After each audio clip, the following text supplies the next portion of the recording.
And welcome to the breakout session on election campaigning in times of crisis. So my name is Ray Padit. I'm the program manager for political cooperation under the regional program Political Dialogue Asia of the Konrad Adenauer Stiftung. So just a brief background, we are one of the regional programs of CAS here in Singapore. So the main host of this event, ACPC, is the media program, and then we have the third one, the rule of law. So just a brief background of myself. I will be moderating this session, and at the same time, I would say that I had been an election campaigner in the past, and also thrown out myself to the front line and become the product. So from being a seller, from being the marketer, I contested election this year in the Philippines. We had the national election last May, and I ran for the mayor position in my hometown. I would say it was a different experience from being a campaigner. At the same time, a lot of realizations from what we do in CAS, finding realizations on what are the things we promote that are closer to reality, and what realities that are, let's say, a gap between what we promote.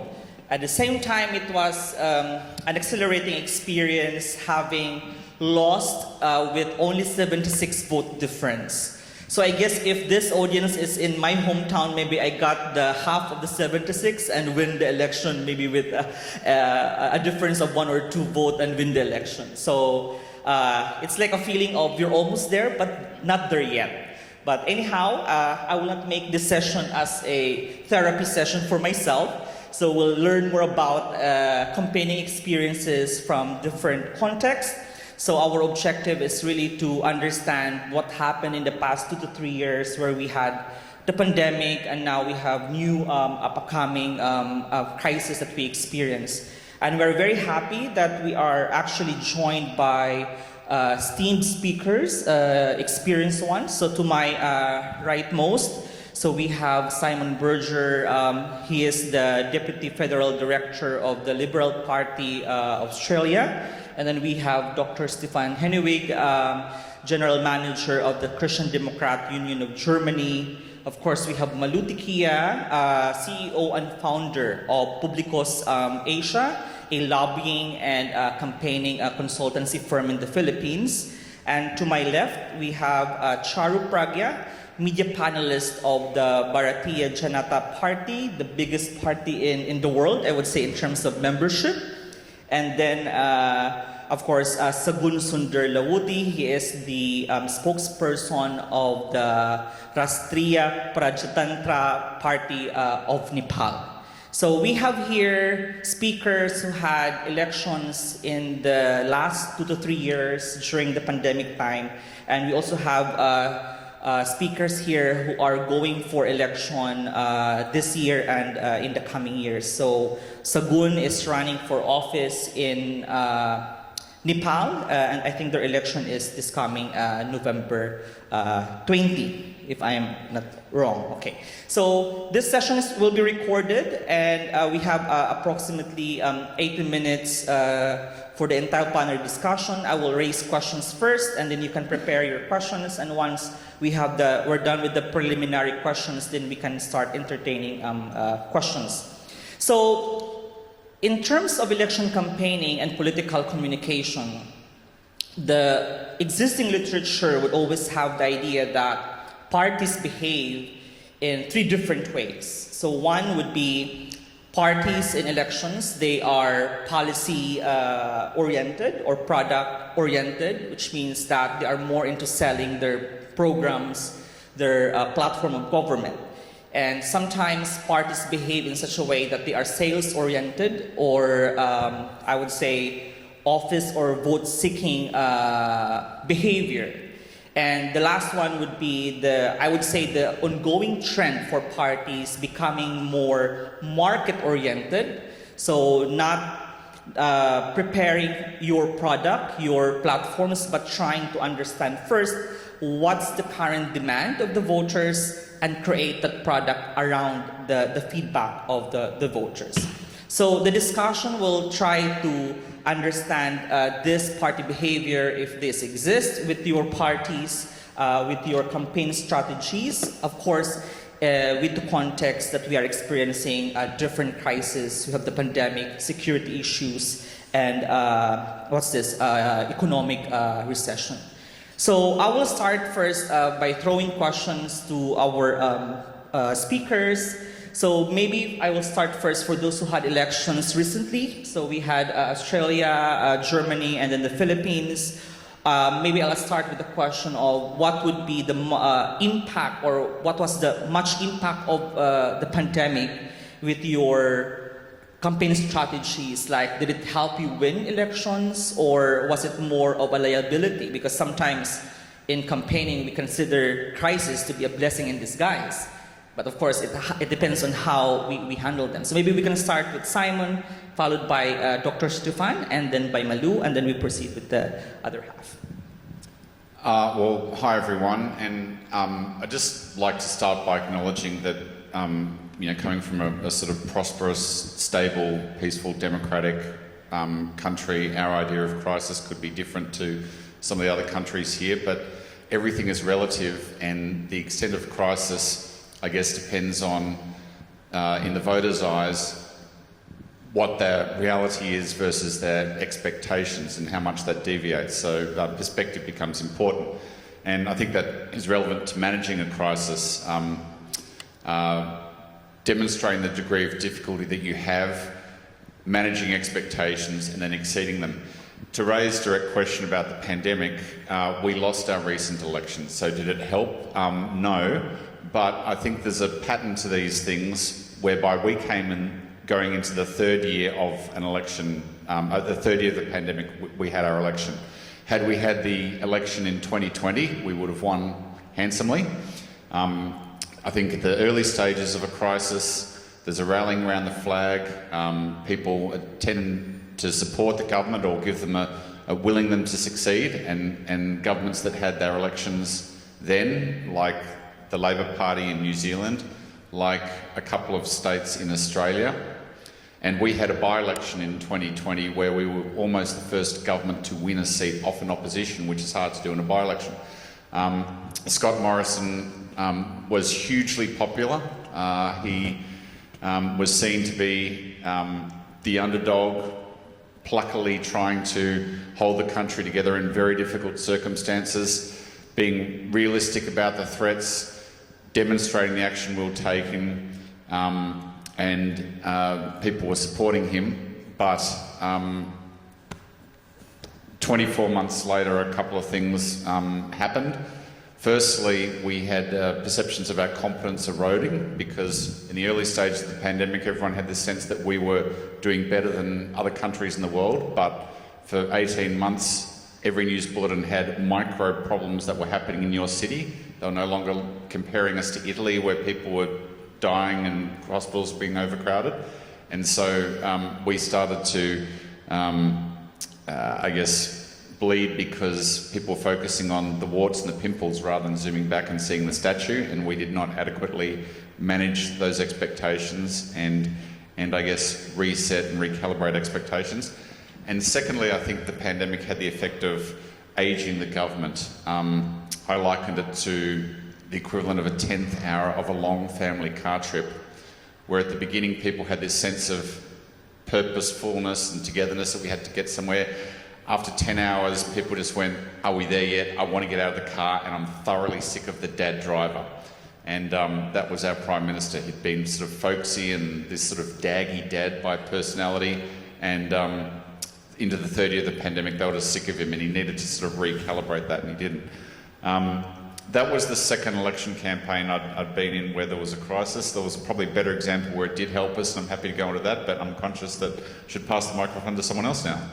Thank you, Simon. So you mentioned about expectation and crisis, and I think the timing when elections are happening and where you are at the crisis in solving the crisis. So I would like to link this with a question to Dr. Stefan that during the time of Chancellor Merkel, and Chancellor Merkel was known to be like contemplating before doing an action or before providing solutions, being a scientist. So how was the experience for CDU having that kind of leader, and you have this pandemic and you have upcoming elections?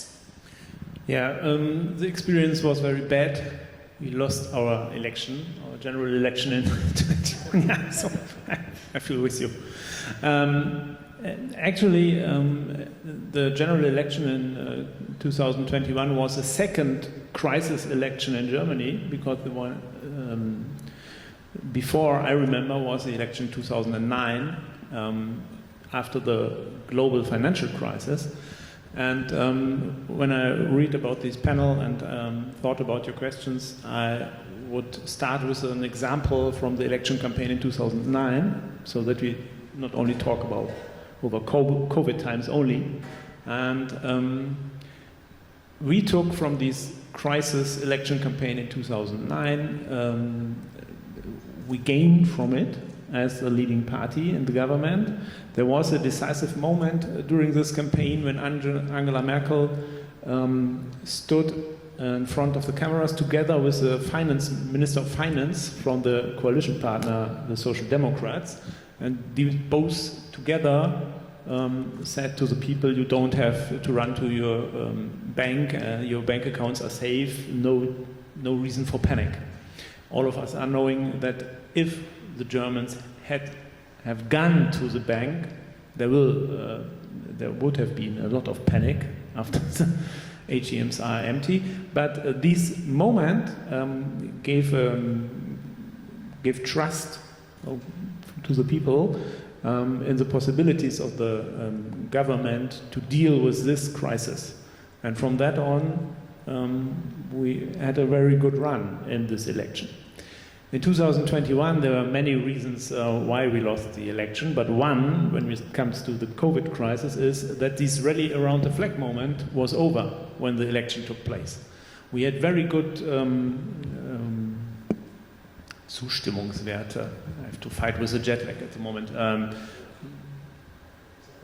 A very, very high support in the beginning of this crisis in 22, and then we reached a moment in Germany when we said in the campaign election center, nobody can hear even anything about COVID, and the most people don't believe that the government will solve the problems we have. At least there is no positive effect on the CDU side. And the election took place in September 21. Everyone was fed up with COVID, and the only positive thing we get out of this campaign was a high speed in digitalization of the campaigning work. Thank you. So in this case, we can see a different experience for CDU for Germany, that different types of crisis will have different opportunities, so will present different impact on election results. Now let's go to the Philippines, where we have Malu here. Malu is a part of a political party, but very engaged in election campaigning, and I believe she was involved with the campaign of the Vice President Sara Duterte this 2022. So in this case, a different story. They won the election, so at least we have a good story here to share. So what was the story there where Sara Duterte won? What's the relation, or what's the impact of the pandemic of her election results? Thank you, King. Good afternoon to everyone. Essentially, when we talk of elections are often high-stake processes with low trust, right? And you add pandemic, it becomes problematic because you will have to deal with something like we are often said, like VUCA.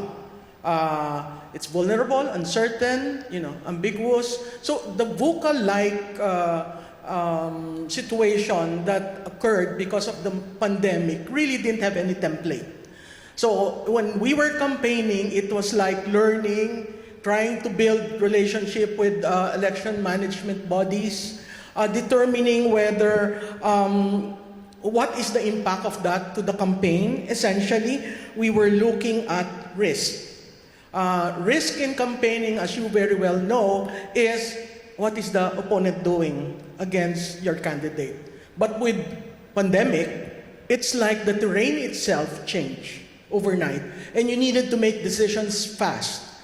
Do we allow our candidate to be open and exposed to everyone? Do we even forget the voters' rights and maintain distance and really come up with certain nuances that we're not prepared to do so?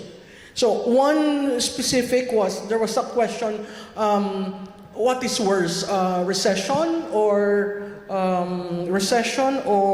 security? Recession and security, we have templates for that. Every campaign has a template for that, how to react. But when it comes to pandemic, it's really, you're on your own. You define what you want and adjust accordingly depending if the voters will be there for you. A perfect example are senior citizens cannot vote was a problem because they are the basis of traditional campaigning. When you get the senior citizens, you're assured these are the thinking because they already have experience in elections. Some might be part and parcel of the client's base. So we have to understand the demographics. To what extent has the demographics changed? Was it an incumbents market? Some in the Philippines were saying the incumbents will win.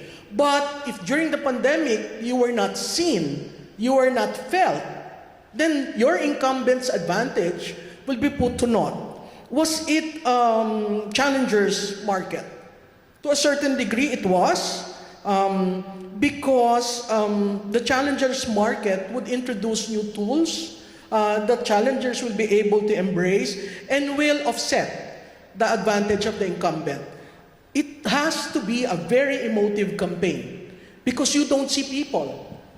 It's all visuals, it's all narrative, it's the ability of telling the story. Whoever is very convincing in telling the story gets the attention of the voter. And when you have top of mind, then you will have traction. Thank you, Malu. So I think one important point that you raised there is maybe during, of course, this particularly for the pandemic crisis, that when you have less in-person contact, then political communication becomes more crucial, more important, where you have to deliver the message effectively. So I guess maybe we can go to India's experience where Charu from BJP, they have a mixed experience. So they had state elections in this year, they had successful elections, and of course they also lost elections. So maybe you can share with us how the pandemic had different results for your case. Thank you so much, Ray. And I think in India we always have elections. So you've put me on your left side to talk about the upcoming elections in 2024, which are going to be our national elections. But during the pandemic, in the last 2 years, we've had a series of elections at the state level, which are worth discussing because the number of people involved have been massive. And I want to begin by saying that when there was a crisis of communication elsewhere in the world for politics, because you could not reach people one-on-one, BJP was not in much of a crisis because our foundation had been prepared long back by Digital India. And this started when we digitalized and we made sure that most villages, people will be connected by the internet. They will have smartphones, so approximately 600 to 800 million people were on the smartphone. And the organized way in which we approached and communicated with these people helped us a lot during the pandemic. So as you know, we could not hold the large election rallies that my country is famous for, and that was a disadvantage for other political parties who had not built up a good database of the electorate, and not just the electorate, of their political workers. So I think we did two things which were very different and very effective. One, throughout the pandemic, we kept our political workers, our BJP Karyakartas very engaged. So at any given point of the day, on every single day, there would be some webinar, there would be some Zoom call, there would be some kind of communication and outreach happening. So think of it like a pyramid, with the national president of Bharatiya Janata Party talking to the state presidents, and then the state presidents taking forward the instructions and the conversations of that call with members of their own state, different districts, and going down to the level of every single booth actually. And this exercise came in very handy when it came down to us to campaigning for an election. In fact, there was one time during Bihar elections, which we won, that in 30 virtual rallies, we had a participation of 70 million Indians. So look at the number of people we were able to connect to virtual rallies. So this was one part of it. And also the Election Commission had a set of rules. The Election Commission was very particular that because of the pandemic, good practices must be followed. So physical rallies were limited. There could be only 5 people for door-to-door campaigns. So keeping all of that in mind, when other parties went out complaining, I think we just played to our strengths. We utilized social media in the best possible manner.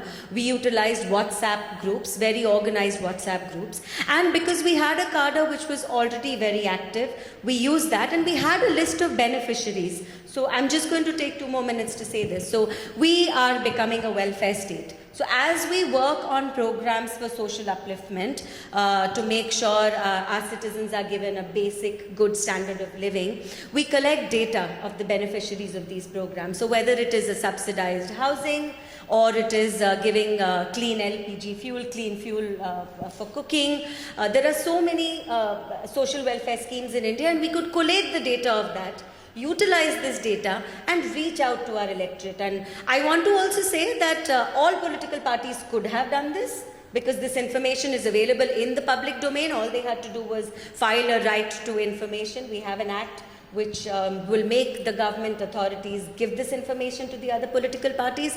I think they missed the bus there. Thank you, Charo. I think Charo can sense me that I want to do a probing question about the data. But I will try to limit myself giving them the probing questions so I can give you the chance to ask them later. So let's now move. Thank you so much, Charu. Let's move to Asagun, who will be having their federal election this coming November 20. So how do you think? I mean, we are almost not done with the pandemic, but at least we have started to adapt to it. How does it is affecting now with your preparations for the upcoming election in Nepal? Thank you, Ray. Before talking of the crisis, before I mention about the COVID pandemic, I think I should inform you that we had another crisis. In 2015, we had an earthquake. So we had about 9,000 people died, and about 100,000 people are injured, and about 500,000 houses were destroyed during that earthquake. And we were just recovering from the earthquake, and we got this COVID pandemic. So as you know, we had like anywhere else in the world, like other societies, we were hit very hard, and there were concerns of safety, security, and health concerns, and management and rehabilitation issues were there. And we had a local election on May 2022. But before that, I would like to mention about our own party, a general convention. We had our own leadership transfer in our party, RPP, in short, Rashtriya Pradhan Party, RPP. And like we all agree that if you want to change something, you have to start from your own backyard. Charity begins from home. And there was a big discourse and debate in my party. We were not doing very well, so we wanted change in our party. We wanted something drastic. We had to revamp. That was the word, you know. So our general convention started from the ward level. Ward is the lowest administrative structure in our country. So we had a representative elected gradually from the ward to the center. So we had more than 4,000 delegates coming into the capital city.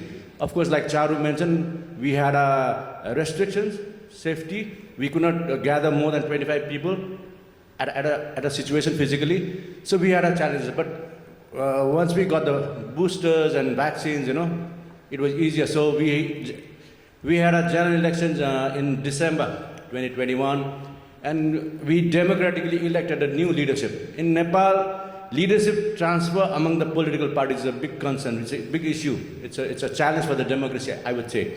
So what we did was democratically, from all the delegates gathered from across the country, they were also elected again. We elected a new young leader. And it happened to be so that the leader, Mr. Rajendra Lingden, our party president, he happens to be from the minority committee. So that again added bonus to the party in terms of the public, attraction or sentiment or support we are gathering. So in terms of the local election, we only had 3 or 4 months to prepare for the election after we had a new leadership, a young leadership. And so we did not do well, but we did better than the last time, but we could have done better. And there was another issue to that the ruling parties, they had an alliance of 4 or 5 parties. So we fought the election alone. So that was another dynamics. But this November 2020 election, we are more hopeful. And I would like to share that during the local election, there was a new trend among the voters. In the capital city of Kathmandu, a little known rapper, Balansa, he was an independent candidate. And there were bigger parties, established parties running in the government. He was contesting against them. He was an independent candidate. He had no organization base, no structure whatsoever. But he defeated the ruling parties by a big margin.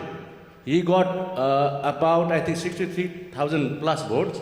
And the second candidate got around 23,000. So that's a big margin. So that indicates that people want change. People want alternative, So that is also indicated in this. I think that will be indicated in the upcoming parliament and provincial elections, because we have the highest number of independent candidates who have registered as candidates in this already. That's the highest number so far in our case in Nepal. So I think people are looking for change and alternative, and that will be reflected in the election. Yeah, thank you, Sagun. And I just want to point out some important topics or issues raised by your sharing, which I think we can discuss for the entire audience here. One is, yes, it's good that you emphasize the idea that internal democracy is important for political parties in Nepal, but we cannot also deny that a common feature of political parties in this region, in Asia, might not be common to Europe and Pacific, that after party elections, then what happens or what follows would be the split. So I know that also some of your leaders from the Rastriya Party created another party because they did not win the party leadership. So that's another disaster, that's another crisis that is common in this region, in Asian political parties, which I think maybe, of course, our friends from Australia and Germany can share their insights about how they do that after party elections, then you maintain the loyalty of party members to your organization. Second point is you mentioned about independent candidates. Maybe, of course, for candidates, it's important that you build your brand, but at the same time, if you want to strengthen political parties, then that becomes also an issue. So do we want to have candidates because they are popular, and what are they standing for? We have rapper winning elections. We have first senator in the Philippines who is also an actor. But what are they bringing? What are they selling? Are they selling only themselves, their craft? Are they selling policies? So these are important questions that I think for party strategists and election campaigners is important to know, which of course the strategies will be very helpful. So I guess I would like to give now the floor, because we have almost I think 30 minutes. We have 30 minutes left. The floor to our audience to ask questions. I will take 3 sets of questions, so you can address this question to a specific speaker, or if it could be a general question. So we can start 1, yes, 2, and 3. So, yes, please introduce yourself and then you can raise your question. Yeah. I'm Dr. Deepthi Ganpati and I'm a professor at India's premier business school. I was also a former journalist. My question is not specifically to any panelist and it's more an observation and I'd like to hear your points about it. The medium is the message, right? And increasingly, when your electorate chooses a medium, whether it is a TikTok or whether it is a WhatsApp, how do you address the challenges given that a younger population wants to be active and wants to be engaged on a particular medium, whereas an older population is happy just to have a one-way communication? So how do you address this? Because you increasingly want to be seen as being visible in that space, in that medium, and also an electorate wants to be seen as being a very participative audience. So how do you deal with these kind of challenges? Thank you. Next. So we'll take that and then we'll answer all together 3 questions. Hello, good afternoon or good morning. I'm not that sure of the time. This is Ismina Paudak. I'm from Philippines. I'm a lawyer by profession but heavily interested in politics. I'd like to ask, one of the topics that was not really delved into is about surveys, the use of surveys. I know it's very good. It has been used as a conditioning tool, right? But there is also a problem. There's a challenge, especially in the Philippines. Now, there is an eroded reputation or the declining public trust in surveys. So how do you, we do have one of speakers, Ms. Malute Kia from Publicus Asia. How do you bring back the legitimacy of reputable survey institutions with the rise of alternative surveys, especially peddled by our influencers in social media? So I think that is a challenge that we are perhaps also experiencing not only in the Philippines. Thank you so much, Hasmina. Next question, please. Yes. Hi, I'm Miguel. I study in NTU in Singapore, but I'm from the Philippines. So I'm going to direct my question to Mr. Berger and Dr. Henevig. So you both are from parties who were in government for quite some time, Germany, of course, for much longer, but now you find yourselves in the opposition. So how will your communication or campaign strategies change moving forward now that you are no longer in the governing coalition? Thank you. Thank you, Miguel. So I guess we'll start with the directed question to Simon and Stefan, and then we'll address the 2 questions on more media choices and the use of surveys. So, Simon? Well, we'll watch what the Christian Democrats are doing because they lost 6 months before we did and they're a bit more further advanced than we are on this path. But clawing your way back from opposition is a challenge. I think it's a sort of gradual build. The government gets a fair go and a wide berth and people are willing them to succeed for a while and you've got to ease your way back in the conversation. One thing I think we don't want to do, I'm old enough to remember 3 cycles in opposition now, and I looked this up the other day. 61 out of the 78 opposition leaders we've had in Australia this century at a state and federal level have failed. Getting into government from opposition is hard. And one of the challenges is, to the earlier discussion about leadership in a crisis, is it's hard for the opposition leader to become relevant when they don't have the imprimatur of the office and the prime ministership or the presidency or the premiership. And they can fall into the trap of what I'd call the yapping dog syndrome, where if a postman walks by and there's a dog yapping behind the gate while the world goes by, they're upset about something, but they're just sort of irrelevant. You just walk on by and the opposition leader gets out and says, this is terrible and the health system's a disgrace and so-and-so's got to resign.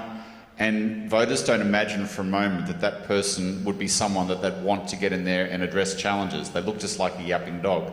So how do you ease yourself back into the conversation with the right timing, the right tone, build a case against the government whilst looking like you're someone that they can imagine wanting to get in there and would do a better job. So you air those grievances with a constructive tone and a tone of disappointment and put forward some solutions that contrast with your failures. Tony Abbott was a great opposition leader before. He was less successful in government, but he's not here, so I can say what I like. But he had a brilliant phrase in the 2010 election. He said, we're going to end the waste, repay the debt, stop the taxes and stop the boats. And what that meant was Labor are wasting too much, they're taxing too much, the border security is a disaster, and whatever the fourth one was. He was contrasting in a positive way their weaknesses. So in opposition, we want to build a case, but do it in a positive way. And that's that direct question. I'm happy to address the other two, but I'll give the other panelists to go. Thank you, Simon. Dr. Stefan? Yeah, so the general election in Germany took place in September 21. It's almost a year now. And we are still finding our way into the opposition. It sounds a little bit funny, but I think it's similar in every country that first we had the change at the party leader. That was in February, so we had quite some months, but still it's very difficult for all the politicians and for the staff in the party headquarters to change behaviors that you are trained for 16 years now. So for the CDU headquarters, it was always the aim to prolong or to support what was decided in the Kanzleramt from Bundeskanzler Angela Merkel, and that was the one and only role that the headquarters had. Now we have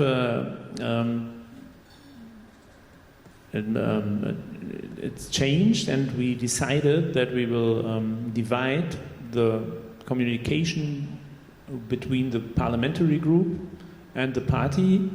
The parliamentary group has to focus on the short-term political events, and the party should doing the questions of in the long run, and the teams in the long run. I'm not sure we find the right solution with this, because, as you can imagine, all the party politicians would also be on screen and on social media if there's a topic on this day.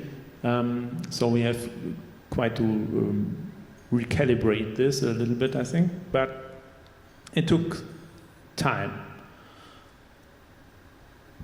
Yeah. Thank you, Dr. Stefan. So for Simon, I think you mentioned about at the end of the day, you still have to have a positive tone. So positive tone. So I mean, in your message, yes, you could be in the opposition, you can be constructive, but I think this is aligned with the psychology of voters, that at the end of the day, they would still love to hear a positive message, even if you are an opposition. So, and Dr. Stefan, I think one of a strong feature of CDU, or let's say of German political parties, is they have institutionalized structures. So maybe at least in that way, it will be easy to, I mean, there is a mechanism that you can, that you can develop in changing the communication, of course, from being the ruling party into the opposition, which I think other political parties don't have that luxury of an institutionalized structure. So maybe we can go to the second question of media choices, which is more about audience fragmentation. You have more media platforms, but of course it becomes difficult for political parties which to focus. Should we do more TikTok? Should we do more Instagram? Should we do more Twitter? Of course, for voters, it becomes a good benefit and advantage, because we have different preferences. We want to watch a 10 seconds video than reading a news letter about a policy, and then it becomes of course difficult for political parties to deal with that. And of course the use of surveys. So anyone who would like to start? Okay. I just want to take a crack on the media, the question in the media. First, I made reference on demographics and understanding the psychographics of voters.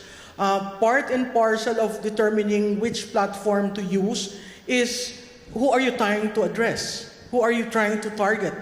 Who are your voters? If you do not know your voters, then that becomes a problem, right?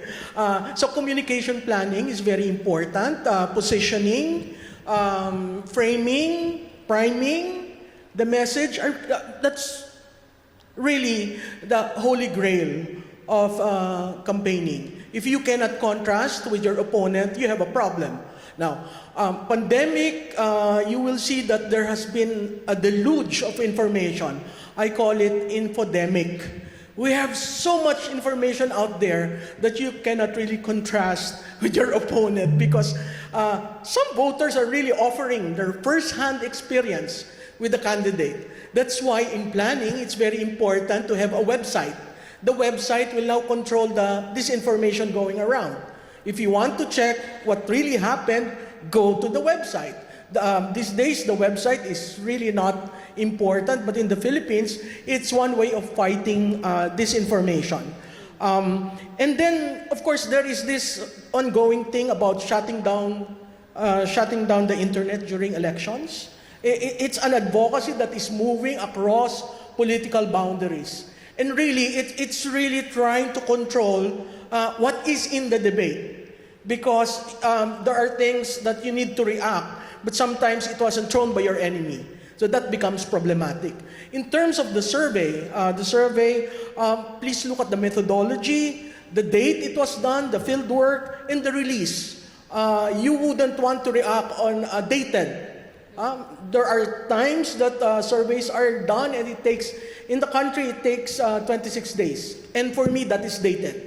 I cannot react on something that is 26 days old. So what we did as a reform was to introduce panel survey, digital survey, which is fast. Or you can do copy, which is essentially a face-to-face, but using the tablet and using the technology to make real-time information. Because at the end of the day, you need actionable information. Without actionable information, campaigns will be a gunner. Okay? And then you need to, for the surveys, please remember, surveys are just a snapshot of a point in time. You did the survey 2 weeks ago, today may be different. So you have to be on your feet every time when you're running campaigns, especially the national campaigns. And then do a time series, track the ups and downs, and please, understand what the message is, understand what the survey is saying. Do not be in denial. I mean, in the Philippines, the opponent was like 30% off the leading candidate. When you're 30% off, there's something wrong with your campaign. You need to reboot and you need to retool. Okay? Because it is not going through the lines and people are not receiving it. But if you're in denial and you're saying, oh no, that's a flaky survey, it's not true, blah, blah, blah, then you will end up what happened in the Philippines where the former vice president lost tremendously with a guy who just had one message, unity. And that was the message of Mr. Marcos. It's the same message as Obama, change. When you ask Obama, what is change? And he said, it's change you can believe in. Right?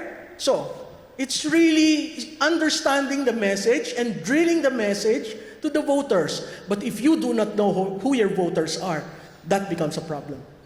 Thank you, Malu. For Charo, you're a media panelist for BGP. So we would like to know if surveys are also conducted. I mean, do you use surveys for your strategies? Or do you use more internal surveys for BGP, considering that you have a lot of members? Both. So I'm going to take a moment to answer both the questions because I like the question on medium of communication. And because that is my primary work for my political party, not just on national television, but also using social media. So we have a list of influencers they are called within the party, who have more than a certain amount of following, and these influencers are used to disseminate information. in a clear way with your followers, with your followers on different mediums. And I agree with what Malu said. See, we have to understand that depending on your electorate, depending on the demographic, the expectations of people are different. So there could be people in a village who prefer long videos on Facebook, and you have to give them that. At the same time, there could be some youngsters in a city who want to see something for 10 seconds and get the message across. And it's a lot of work for a political party to cater to all of this. And it's serious work, because even to be printed or to be talked about in the media, it's serious work to create news in a positive way, so that you're reported about, so that you're talked about. And it is taken very seriously in the BJP. So there has to be a lot of focus on this content in all kinds of manners, whether it is a picture with information on it, and then whether it is a 10-second video, whether it is an entire speech, or it is one line on Twitter, whether it is articles on digital media, or whether it is the traditional method of article in newspapers and on television channels. And increasingly, I think the work of parties all over is increasing, because you're having to take care of all of these. You cannot say that Twitter is not important for me. It doesn't matter how my spokespersons present themselves on television. So it's hard work, it's real work, and it takes a lot of planning. As for surveys, I think the surveys need to be done repeatedly for them to matter. Because when you make your manifesto, for example, before an election, you have to understand what people are expecting from you. And that you learn only when you reach out to people. So through these surveys, you can understand that maybe these are the 5 or 6 things I need to focus on in my campaign speeches for more and more people to connect with me. But at the same time, these surveys tend to change. So a survey 6 months before elections, a survey 1 month before elections, and a survey done just the day after voting could be 3 entirely different situations being presented to you. And like I was having a discussion with Ray earlier about this, there have been times when your electorate can change their mind on an emotional reason one night before voting, and there is no way to read that unless you are constantly in touch with what people want. And how my party approaches this is that let's divide constituencies into green and red, and then a yellow. So green are people who will remain with you. Every political party has a captive, a base of people who support them, if I can say that.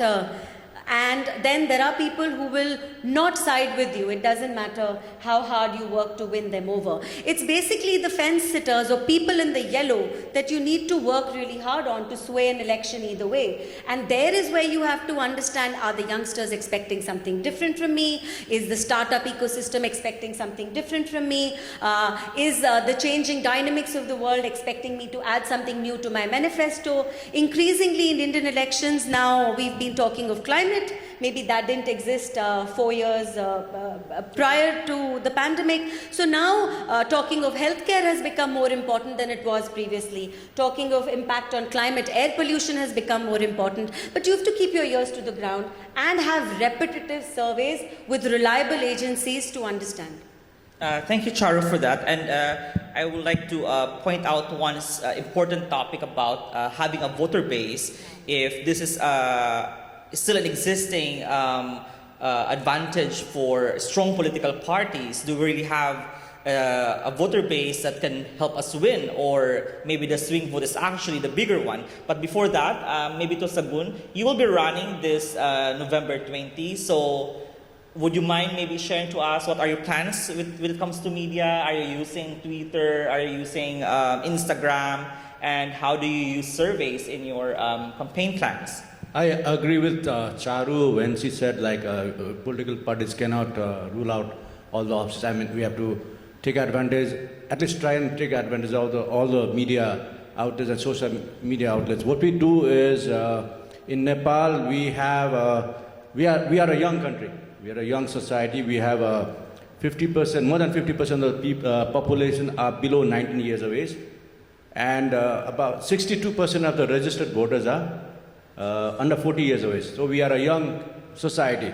So we cannot ignore social media. That's understood, right? But again, we have this divide in terms of age divide, and also in terms of urban and rural area divide. So we have to continue with our face-to-face contacts and also use the popular media and prioritize the social media. And Facebook is the most popular media in our country. And the younger people use TikTok and Instagram and all such. And we also use Twitter. We have multiple, approach to this. And anything else on that? Yeah. And surveys, of course. Surveys, of course, one has to be in constant touch with the reality. And if you take note of our country, or if you come to Nepal or study in Nepal, corruption is one of the major issues. You don't need a survey for that. That's an open secret. And good governance. And with lots of people, youngsters are going abroad for migrating for employment. We're trying to address that. And like I said earlier, briefly stated earlier, we have this big issue, this lack of leadership transfer. You have leaders leading governments and political parties since 25 years, 28 years, and 31 years. That's not democracy. Parties and governance is not a private property, So we're raising that issue this election. We have leaders leading governments and political parties since 30 years. That's a syndicate, You have a couple of leaders from a couple of parties coming together and calling the shots. That's not democracy. So we're trying to change that. Then maybe we have to have more opposition to winning in the upcoming Nepal election. So, but of course, I'll give now the floor again to our audience to ask more questions. So we have Daniel, and then next, who else? The third one, please. So we have two. Okay, Daniel, please. Yeah, hi, I'm Daniel, working for Konrad Adenauer Stiftung, Cambodia and the Philippines. I want to go back to the question of knowing your voters and the use of data, because I guess it's very, very different in the countries. How you collect data in India seemed very interesting, but it's definitely not possible in Germany. So I want to know from different experience, so how do you collect data and how do you use it for media planning, for billboards, and so to share some experience and some examples. Thank you. Thank you, Daniel. Next. Chai Sapal from Cambodia. It is interesting to listen to the speaker to raise about the problem during a pandemic time, crisis, something like that, and the useful of social media during the campaign. But turn back to the media outlet and professional. Have you met some problem with them? Because some country in the region, media are direct or indirect influence from the government and also political parties, especially through their, let's say, editorial or columns. Have you ever met with some problem with them? Thank you. And we have the last one, Dr. Shastri, for this set. Maybe another set. It's a very fascinating discussion. I have just one question for all the panelists. Is there a difference in strategy when you're in government and when you're in the opposition when you go in for a campaign? And which is the more challenging one? It's often argued that when you're in the opposition, it's much easier to attack the government. And it's much more difficult to defend yourself when you're in power. So how do you strategize as parties when you are in the ruling and when you are in the opposition?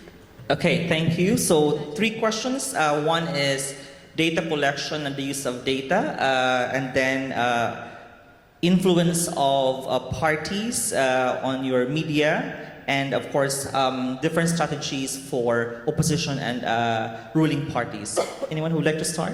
Simon. Can I answer 3 questions with the one answer, going back to the surveys, strategizing and data collection? On surveys, I couldn't care less what a published public survey said, but I care very much about what our market research and our intelligence does. We do a lot of research, a lot of it qualitative. And what I want to know, going back to Ray's earlier point about the product and the market, I want to know what we strategize in this way. Get a sheet of paper and say, what are voters thinking now, and map that out and thoroughly unpack how they're thinking about the leaders, the issues, the government, the parties, how that's going. Put to them a series of arguments, simulate messages, trial and error a bunch of things to understand where you can reasonably take them. So how do voters currently think? How would we like them to think? And map that out. And then map out what we need to change and what we need to reinforce. So how are voters thinking now? How would we like them to think? What we need to change, i.e. what weaknesses we need to overcome, and what we need to reinforce, i.e. what strengths to leverage. And that's sort of like a multi-month process where I'm a big fan of focus groups, just poking and prodding and unravelling voters so you can understand how they think and what they think, and simulate your arguments before you make them so that you can road test what will work and not work. I get the sense that Liz Truss just put out a budget not really understanding that, and it was a backlash and she's dealing with it. To be successful in government or opposition, I think you need to plan what your argument's going to be and where it's going to take voters. In answer to the question, I think it's easier to win an election from a government because you have the imprimatur of leadership and the ability to influence the agenda and the ability to be relevant, until such time as that government reaches a point where people think that there's a mood change and time's up and they get out of sync with what people want. And then the challenge for opposition is to come and move into that space and knock them over. But be it data collection or be it surveys, it's with a view to understanding that market and placing your product, i.e. your party and your leadership, in that market. Thank you, Simon. And I guess one important point from that is it's a growing trend, the need to professionalize campaigning, especially when your parties don't have external experts, and then you have to hire professionals because, of course, doing the surveys, FGDs, you need not just resources, but the expertise to do that. Anyone who would like to add to answering the questions on data collection, social media, and opposition strategies? Stefan? Yeah, I can't say what is more challenging, but I can say it's more fun to do the campaigns from opposition. I agree. I agree. Something to look forward to. And I would come. Would we talking about this question, or otherwise I would go to this media question? Oh yeah, so we also have a session on big data. So I think we can have more discussion on the use of collecting data for the use of election campaigning also. Tomorrow 11:30, the use of big data in political communication breakout session. Yeah, but I get the point of Daniel that when Charo was sharing that when you deliver a service, of course you have the advantage to collect the data, but I think it's not that simple in other countries when you have the form and then it's not so simple anywhere. I think being organized to the level to which we are organized helps. So if you break up our country into MLA constituencies, we have around 4,200 approximately, and every single constituency, when you are looking at the kind of people coming into an office, filling up a register, collating that data, collecting that data, even simple things like saying happy birthday to one of the people who visited your office in the past 1 year.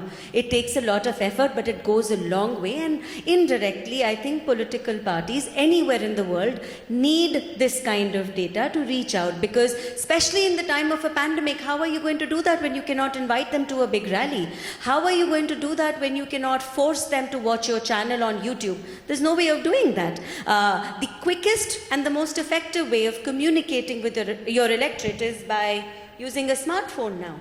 And that is why I think now for BJP, 50% of the push for any election campaign has become the use of social media, and 50% will remain the other traditional methods. And I also want to answer Shastri sir's question. I think it's very, very challenging to campaign when you are in power, because you have to not just maintain your dignity, you have to catch the attention of people by saying positive things. And the world is such that negative news will get you more ears and get you more attention. It's just sad because, when you even look at normal newspapers, when there is a big bad news, the headline will jump at you. But if you read about a child prodigy, maybe you will not spend that long on that particular article, or maybe the news channels will not cover it as much. So it's easier when you're in opposition. It's definitely a lot of fun. You can do demonstrations, you can walk around with flags, but the challenge is when you are in power, how you maintain that power by managing to bring something new to every single campaign. That maintaining, winning one election for one leader might come easier than maintaining that win the second time or the third time. Yeah, I mean, I think the idea of data collection, it's fortunate for BGP that you have started for your party to do that very early. But there are also countries where now we have experiencing the institutionalization of data protection. I remember before in 2013 when I ran a campaign, we were able to collect the master list of voters. So in the Philippines, they released that. And we saw the information of the birthday. So we can collect the birthday and do that strategy of greetings. But now in 2022, they deleted that, just the name and the precinct number. So I think this is a challenge, and also the institutionalization of data protection is becoming a welcome policy in the region. So that could be a challenge. In also. India too, it's now data protection is very big, always in discussion. We have a new parliamentary committee on that, and it's obviously going to be something which is going to be fiercely protected and guarded. All right. So we can continue that discussion maybe in the big data panel. And I just want to comment on the collection of data. When you collect data, make sure followers are not voters. There's a huge issue there in Manila because somebody, sold a platform, an application, and said, "Oh, the number of followers are your voters." And when I was asked to do an audit, and I was telling them, "Look, you have 1 million followers, you only have 10,000 voters." So this is very important in an environment where data is being built. Charo mentioned about database. I would add, make it relational. It used to be before the pandemic that there's a long list, but you do not know John Doe or Mary. You do not know anything about them. Because of the pandemic, you have to build that relational database. On the question of would you rather run a campaign for a person in government or on opposition, just 2 words. When you have a candidate from government, you offer the accomplishment. The accomplishment has to be drilled from day one, not on election day, because people would say, "Huh, he really did that?" So it becomes an issue, okay? Now, if you're a challenger, an opposition, you are selling or pitching hope. HOPE. Thank you, Malu. So because of the time interest, we can entertain 3 more questions, the last for this set. We have Ryan, Andreas, and then 1 more. Ryan, please. Is this on? Hi, my name is Ryan. I'm from Malaysia, from Anwar Ibrahim's Justice Party. So we were supposed to have elections next year, which is great. We can plan, we can do data collection, we can come up with our messages and narratives and hold big rallies now. Our parliament was suddenly dissolved 2 days ago. So I don't have a lot of time.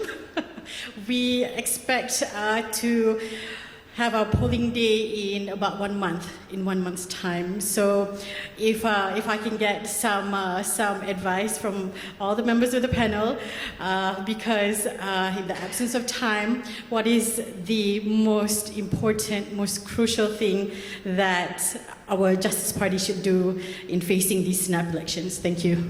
Thank you, Ryan. Mr. Andreas? Yeah, thank you very much. I just want to comment briefly on what Simon said. Basically we were outlining the theory of campaign, knowing what you want, where your voters are, and then mapping, basically the message to achieve your goal.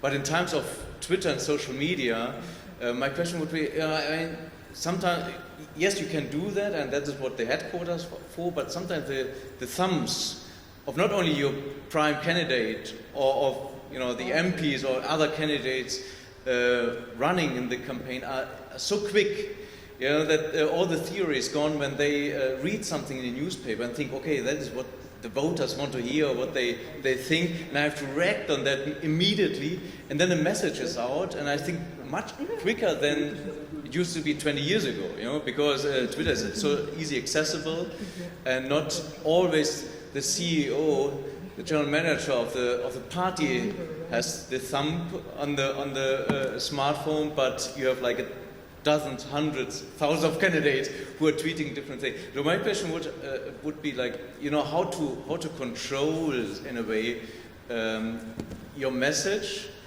from a party perspective. And Germany's example, maybe not to an extent like India, but also we have 16 states, so, and local elections, different times and so on. And talking about campaigning and crisis, Stefan remembers certainly very well the Fukushima incident in Japan, which have an impact on the outcome of elections in Germany, state elections in that case. And that is something, I mean, you can't predict. You have, that was, I think was a week or a month, I don't know, a few weeks before the actually elections. And so how to react on such a crisis, which is taking place like, what, 18,000 kilometers from Germany, but it has an immediate impact on how your voters think. And in that case, CD was leading even, you know, in polls, and then Fukushima had a different outcome of, and here we, on this particular case, there were of course not only two different opinions how to react on Fukushima, they were inside our party, but there were various opinions on how to react and what would be the best reaction on this particular case. Thank you, Andreas. And our last question. Hello, my name is Yin. I'm the communications lead for the Milken Institute in Asia. So money in politics is obviously a controversial issue. My question opens to all the panelists. How do you ensure your campaign engine has enough fuel and money to not only sustain itself, but also win an election, while at the same time maintain your campaign integrity and also communicate that kind of integrity to your voters? Thank you so much. So we have, of course, the comment to Simon, and then how to control the message and time to prepare. Let's say for other party systems or election systems where they have to have snap elections, you don't have time to, of course, do all these surveys. And then, of course, the question on money politics, resources needed to run campaigns, and not just campaigns, but of course, the life of a party. Just on the changing the plan up, I'll give you a pretty close comparison, which I think was the better crisis case study that I would have had from the 9 federal campaigns I've done. But Ray asked me about COVID, but I think that was the second most interesting and external crisis election. The most was 2001, which happened 2 months exactly after September 11, and 1 month, 3 weeks, you know, after the bombing started in Afghanistan. And I remember the lady at our campaign headquarters dressing up in an anthrax suit to open the mail. Our national airline had just gone broke, and we'd prepared for, starting a year out, all this process of trialling and erroring ads and messages and so forth about tax this and that and welfare and the economy and yada yada yada. And we found that not only had the subject matter radically changed because the world was changing, there were old people that were wondering if there was going to be a country called Australia in 10 years' time. They were scared. But the way they absorbed messages changed, and we took the conscious decision and to basically junk everything that we had prepared, not constrain ourselves to we've spent so much time but developing this stuff. If it's not going to work, junk it, let's start again. And 3 weeks out from the election, we still didn't have ads that sort of we were happy with. And we furiously tried to unravel what did this mean.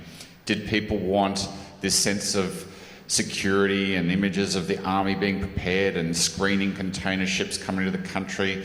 Were they looking for reassuring images of nurses and stockpiling medicines? Did they have this bigger trust in government? The answer we stumbled on, they kept coming back as to why they were gravitating to us, was the memory of this tenacious little man called John Howard, who was prepared to stand his ground at uncertain times. This goes back to the original topic of crisis. And he'd not long before dealt decisively with an issue that was pretty much unrelated to September 11, about illegal immigration, where he'd sent the army to stop a Norwegian tanker from bringing people that weren't allowed to be here, and it's a complicated story, but basically said, do my impersonation, we will decide who comes to this country and the circumstances in which they come. And it was just a crystallised, no, we're setting the rules, I don't care what the... So that image of... So we started the campaign with who will make the tough decisions, just these words on the screen, and framed the election that way. And this was the answer, and we had a sort of flip-flop weather vane for the opposition. And uncertain times, who do you want? Someone that, as Tony Abbott said what they meant, did what they say, or uncertain leadership.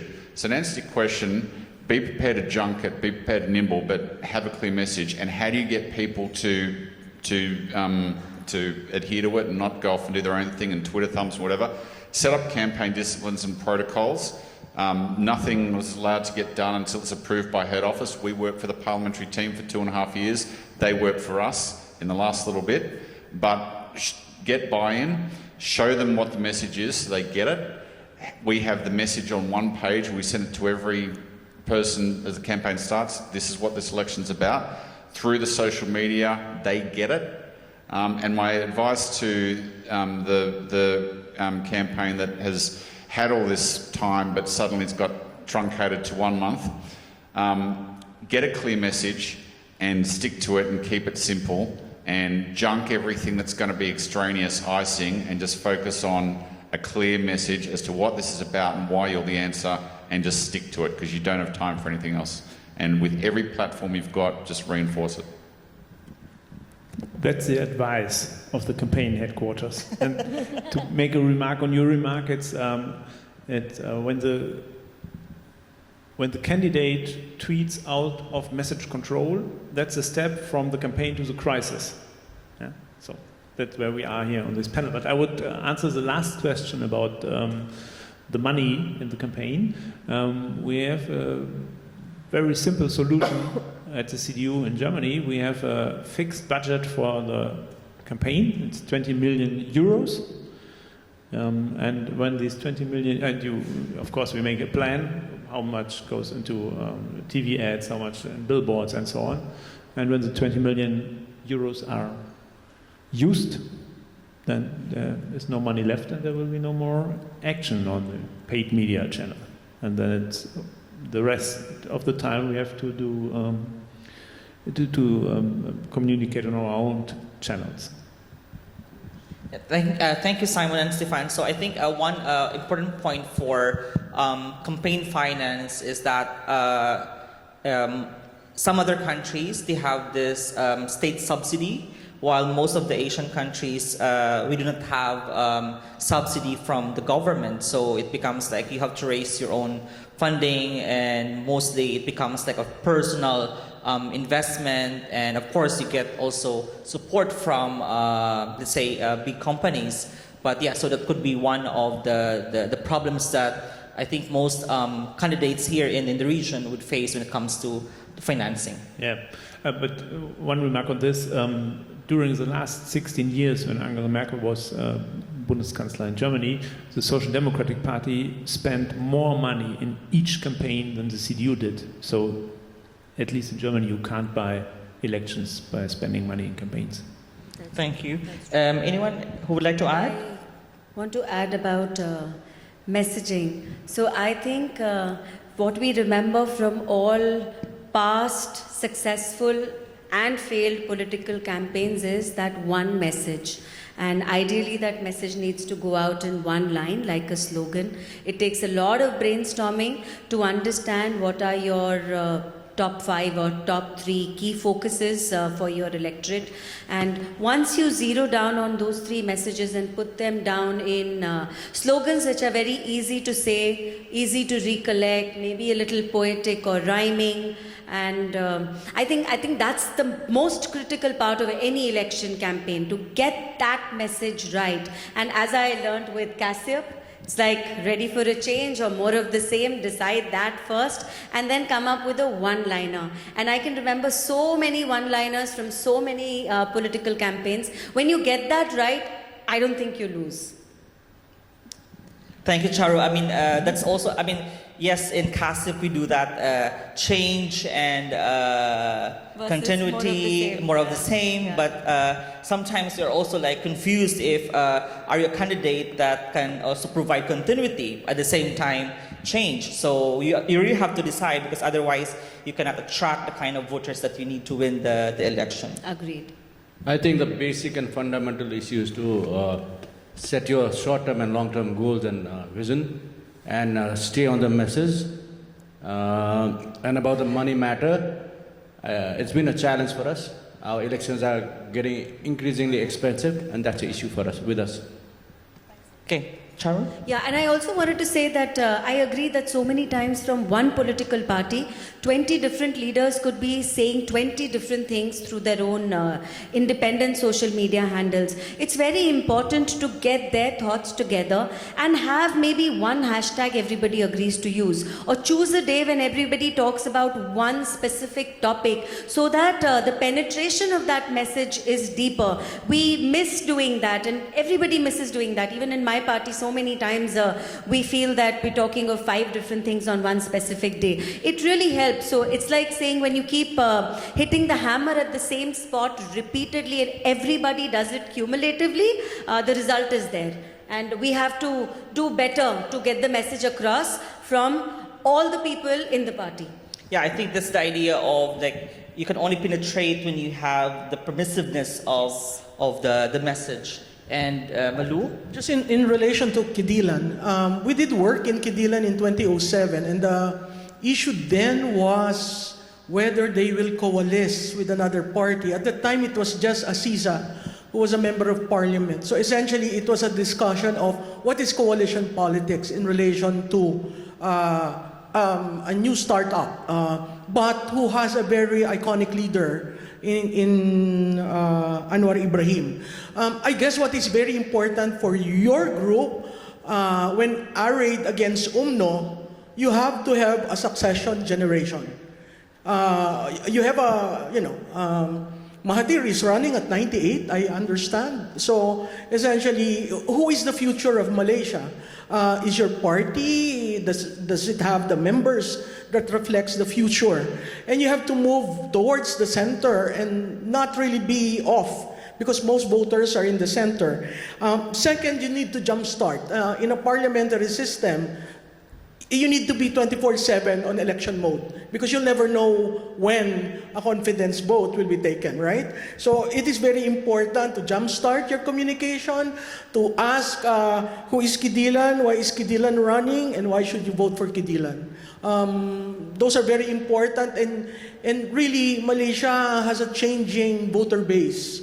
So you need to relate with them more. Thank you so much, Malu. And I hate to say this, but we have already we have the time to end this session. And in every campaign, I always believe that you have to prioritize the gut, so that you can have your voters like your party. But before we end this, going to lunch, I would like to ask a final question to our speakers. And of course, as a CAS moderator here, I would have to be reminded of the objective of the session. So with all of this developments in contemporary campaigning, you have having more focus on candidates at the expense of the party. You have using more of marketing strategies. What do you think is the impact of this into the idea or normative idea of political equality? Or are these trends resulting to more undemocratic outcomes in elections? Maybe we can start with Simon. Which trend, sorry?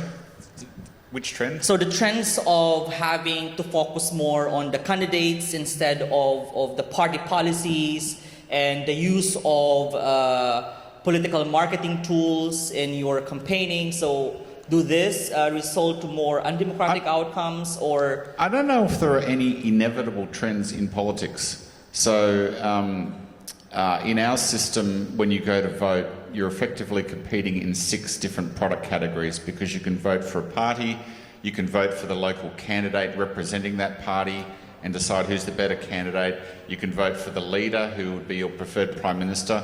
You can vote for the team. You can base your decision on an issue, or you can reflect a national mood, like you could want change or you could want stability. So there's all those different product categories you're competing in. Depending on what your system is, it might be slightly different, but there's different product categories, and part of the challenge of us is to define the election on terms that is advantageous to us. If the vote is an answer, then our job is to define what is the question that they're answering, and to say what this election's about and set it up on terms that are advantageous to us. And a few of our elections have become more presidential, even though the party leader are just representatives of the party. That's the focal point, because they get all the attention. But if that doesn't suit you and the other person is the preferred leader, you say it's about something else. Don't worry about this presidential popularity contest, focus on the issues or whatever.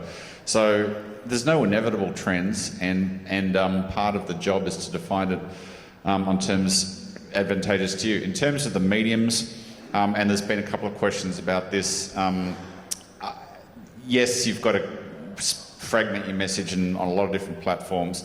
At the end of the day, though, they're just mediums for the message, and the most, it's a political communication conference. So I'll conclude by saying that message at the end of the day matters most, and whether it's TikTok, where it's more fun and bite-sized, or conventional mediums where it's more serious and formal, just break up the message, but it's still about the message. And finally, you may have lost the mayoral election by 76 votes, but the good news is that we've got him here to organise the conference, so thank you for your moderation. Cheers. Thank you, Simon. Dr. Stefan?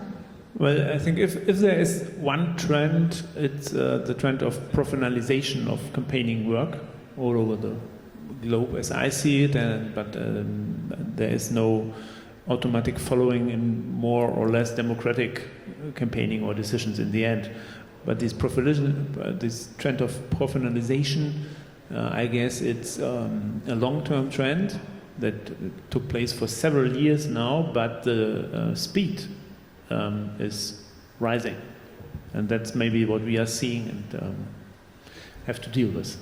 Thank you. Malu? Well, I don't know if it's a trend, but political workers are changing. You cannot just rely on traditional, which is ground.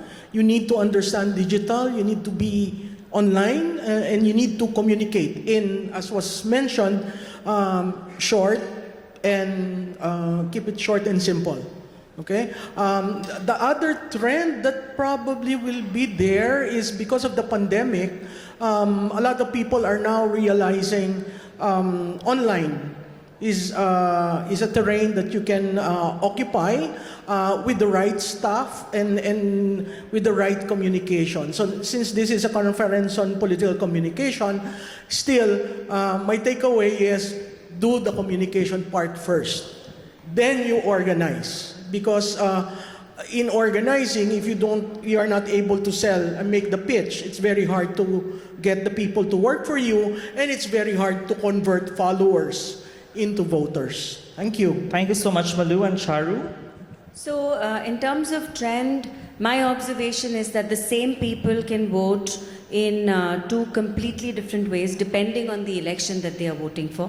So they can support one party for the national elections and immediately support a completely opposite party for state level elections, and repeatedly in India we are seeing that. Maybe the reason for that is personality politics, if I can call it that. They look at the leader who's going to be representing the country or that state, and it has become a clash of personalities, and this did not exist maybe last decade. It was more of party politics, less of personality politics. And another thing, like Malu says, I think reaching out through all different mediums, the traditional ones and the new and upcoming ones, remains a challenge. But the thrust on digital has become bigger and bigger. Even the big media outlets now have their digital handles on Twitter. Everything is very short-lived. News cycle is very short-lived. I've heard that if you don't make news in 1 minute of posting something on Twitter, you are not going to make any news out of it.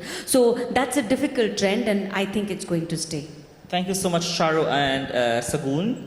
As per our experience, if you compare the trend in between the local elections and the parliamentary or federal elections, voters generally tend to choose the person more at the local elections.